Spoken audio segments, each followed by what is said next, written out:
اصل نقطہ تو یہ اٹھایا گیا سورہ یاسین میں کہ کافر منکر تھے کہ نہیں مر گئے مٹی میں مل گئے بس کام ختم ہو گیا، یہ ان کو یاد دہانیاں کروائی جا رہی ہے۔ وَآیَةٌ لَهُمُ اللَّیْلُ، یہ رات کا چھا جانا یہ اللہ تعالی کی نشانیوں میں سے ایک نشانی ہے۔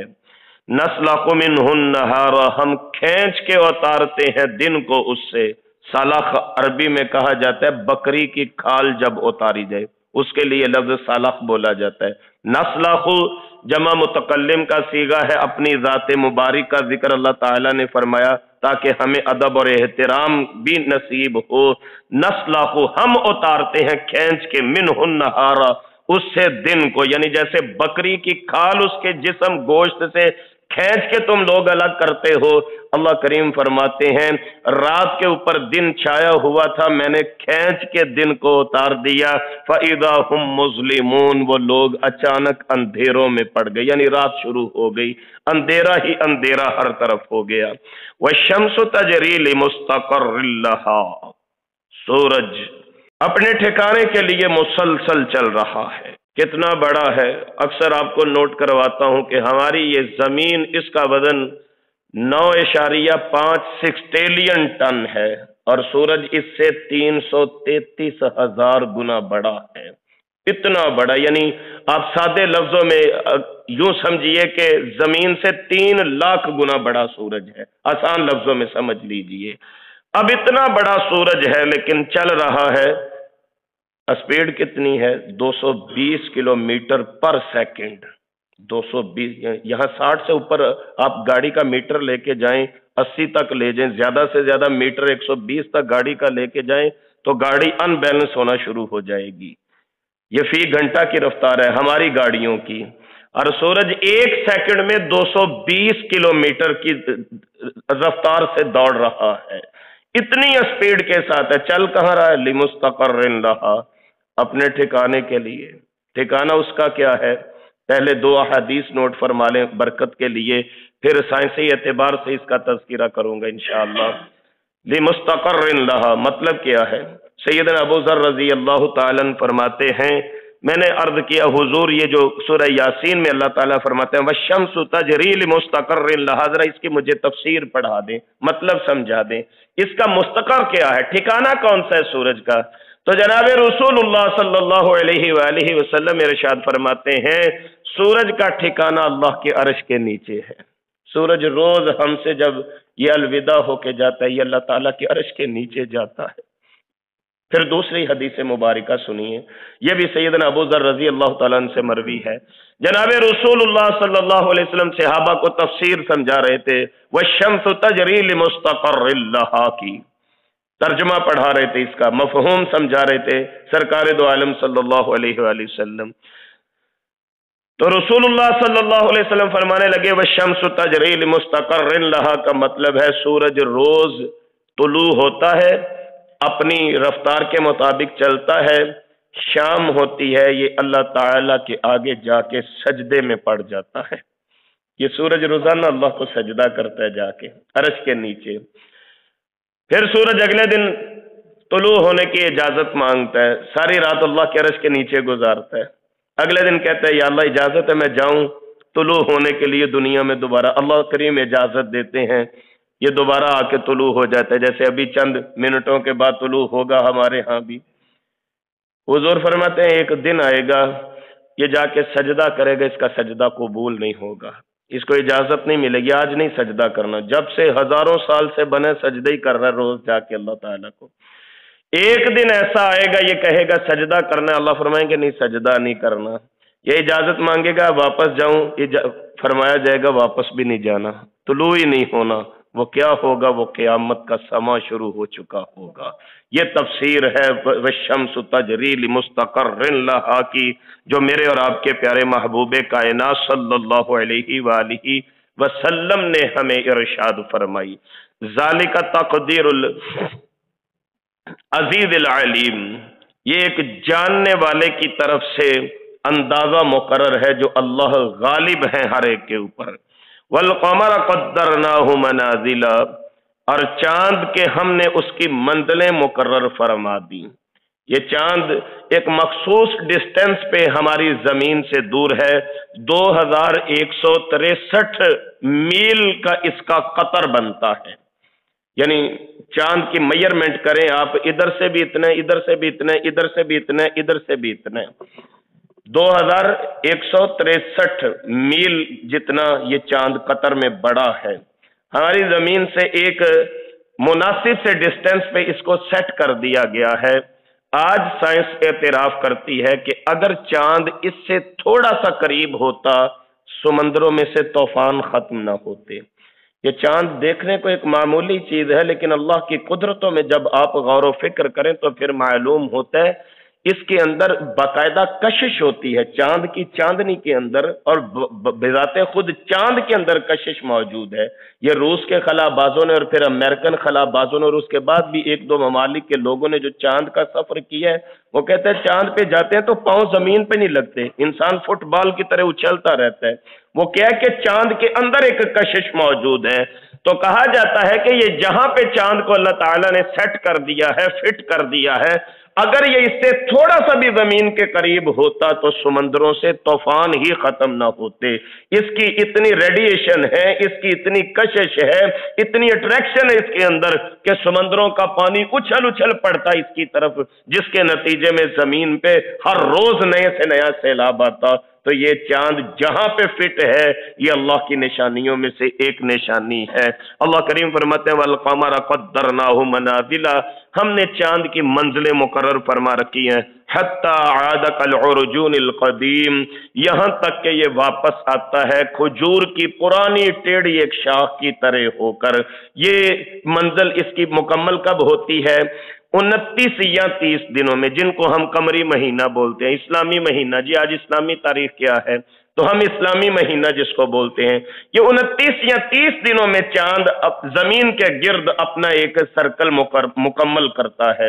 پھر کیا ہوتا ہے کہ یہ دوبارہ، جیسے پہلے دن کا چاند موسٹلی نظر نہیں آتا، بڑی دوربینوں کے ساتھ اور بڑے بڑے آلات کے ساتھ دیکھا جاتا ہے، رؤیت ہلال کمیٹی والے دیکھتے ہیں، تو پہلے دن کا اکثر چاند نظر نہیں آتا۔ اللہ کریم فرماتے ہیں پہلے دن بڑا باریک سا ہوتا ہے، پھر تھوڑا سا بڑا ہوتا ہے، پھر یہ حلال بن جاتا ہے، پھر اس کو بدر بھی کہا جاتا ہے۔ 14ویں رات کا چاند بڑا نمایاں ہوتا ہے، روشنی بڑی زیادہ ہوتی ہے، پھر 14ویں رات کے بعد دوبارہ یہ رفتہ رفتہ کم ہونا شروع ہو جاتا ہے۔ کتنا؟ حتی عاد کالعرجون القدیم، یہاں تک کہ یہ دوبارہ پتلا سا ہو جاتا ہے۔ جس دن اس نے یعنی 28ویں دن یہ غروب غائب ہو جاتا ہے، نظر نہیں آتا اکثر 28 تاریخ کو چاند۔ کیوں؟ 29 والے دن کو اس نے نئے مہینے کو لے کے دوبارہ طلوع ہونا ہوتا ہے، یا اگر 29 کا نہیں مہینہ ہوگا تو 30ویں دن اس نے طلوع ہونا ہے۔ اللہ کریم فرماتا ہے پرانی کھجور کی ٹیڑھی شاخ کی طرح ہو جاتا ہے۔ لَلشَّمْسُ يَنبَغِي لَهَا، سورج کے لیے یہ لائق ہی نہیں ان تدرک القمر، کہ وہ چاند کو پکڑ لے جا کے۔ اللہ اکبر کبیرہ۔ یہ جتنا نظام فلکی ہے، نظام شمسی ہے، یقین کیجئے یہ زمین تو بس ایک ذرہ ہے سارے نظام شمسی کے اندر، یہ بڑی چھوٹی سی ایک چیز ہے زمین۔ تو ہمارے لیے تو زمین ہی بہت بڑی ہے کہ بندہ چلتے تھک جاتا ہے، پوری زمین کا چکر ہی نہیں لگا سکتا۔ تو یہ بہت بڑا ایک نظام شمسی جو اللہ کریم نے متعارف کروایا ہے۔ اللہ کریم فرماتے ہیں لَلشَّمْسُ يَنبَغِي لَهَا، سورج کے لیے یہ زیبا ہی نہیں، لائق ہی نہیں ان تدرک القمر، کہ وہ چاند کو پکڑ لے۔ سولر ایپیکس ایک سرکل ہے، یہ جس کا ذکر سورہ یاسین میں ہو رہا ہے۔ ابھی سائنس نے اس کے اوپر ریسرچ کی ہے کہ یہ کس مدار میں سورج صاحب چل رہے ہیں جی، اور کتنی سپیڈ کے ساتھ چل رہے ہیں، تو اس کو نام دیا گیا ہے سائنسی دنیا کے اندر سولر ایپیکس کا۔ سولر ایپیکس کے اپنے مدار کے اندر، اپنی روٹین کے اندر یہ سورج دوڑ رہا ہے، حرکت کر رہا ہے، اپنی منزل کی طرف رواں دواں ہے، اور اس کے لیے یہ مناسب ہی نہیں ان تدرک القمر، 7,20,000 کلومیٹر فی گھنٹہ کی رفتار سے دوڑ رہا ہے، لیکن اس کے باوجود ینبغی لہا ان تدرک القمر، اتنی اسپیڈ سے دوڑنے کے بعد بھی کہ روزانہ 1,72,80,000 میل کا یہ سفر طے کر رہا ہے۔ اللہ کریم فرماتے ہیں لَلشَّمْسُ يَنبَغِي لَهَا أَن تُدْرِكَ الْقَمَرَ، اتنی اسپیڈ سے دوڑنے کے بعد بھی یہ چاند کو نہیں پکڑ سکتا۔ اللہ اکبر کبیرہ، یہ چاند کو نہیں پکڑ سکتا اتنی اسپیڈ سے دوڑنے کے بعد بھی۔